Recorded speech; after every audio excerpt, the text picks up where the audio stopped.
गांव में रीमा नाम की लड़की रहती थी। एक रात वह अकेली घर पर थी।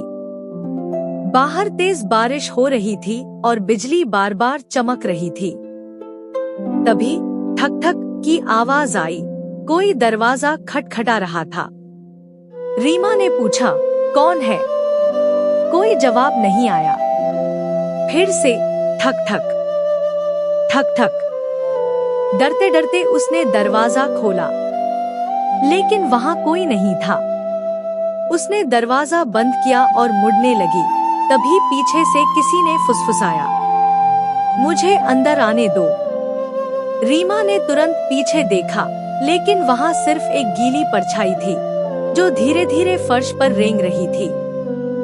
वह भागकर कमरे में छिप गई और दरवाजा बंद कर लिया। अगली सुबह पड़ोसी आए तो दरवाजा अंदर से बंद था। जब उन्होंने तोड़ा, रीमा बेहोश पड़ी थी और फर्श पर गीले पैरों के निशान थे जो खिड़की तक जाते थे, लेकिन खिड़की बाहर से बंद थी। एक छोटे से गांव के किनारे पर एक पुराना घर था। लोग उसे चुड़ैल का घर कहते थे। कहते हैं उस घर से रात में औरत के रोने की आवाजें आती थी। कभी कभी खिड़की में सफेद साया दिख जाता था। एक दिन गांव के 3 लड़के रवि, सोनू और अमन हिम्मत करके वहां जाने का फैसला करते हैं।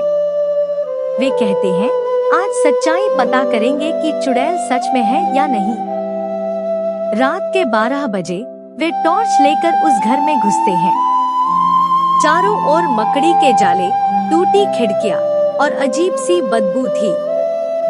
अचानक ऊपर वाले कमरे से पायल की छन छन की आवाज आई। सोनू डर गया, बोला, चलो वापस चलते हैं। पर रवि बोला, नहीं, देखते हैं कौन है। वे सीढ़ियां चढ़ने लगे। कमरे का दरवाजा धीरे धीरे अपने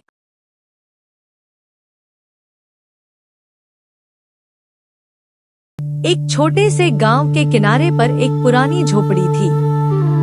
कहा जाता था कि वहां एक बूढ़ी चुड़ैल रहती है। उसका नाम था भूरी माँ। गांव के बच्चे जब भी जंगल की तरफ जाते तो दूर से ही धुआं उठता देखते और डर कर भाग जाते। पर असल में भूरी माँ किसी को नुकसान नहीं पहुंचाती थी। एक रात गांव में भारी बारिश हुई। सबके घरों की छतें टपकने लगी। तभी भूरी माँ अपनी झोपड़ी से एक बड़ा कड़ाहा लेकर निकली और सबको गर्म सूप पिलाने लगी। सुबह जब बारिश रुकी तो लोगों ने देखा कि चुड़ैल की झोपड़ी के पास फूल खिले हुए हैं और आसमान में इंद्रधनुष है। तब सबको समझ आया कि वो चुड़ैल नहीं, बल्कि जंगल की रखवाली करने वाली दयालु बूढ़ी औरत थी। तब से गांव के लोग उसे चुड़ैल नहीं, बल्कि भूरी दादी कहने लगे।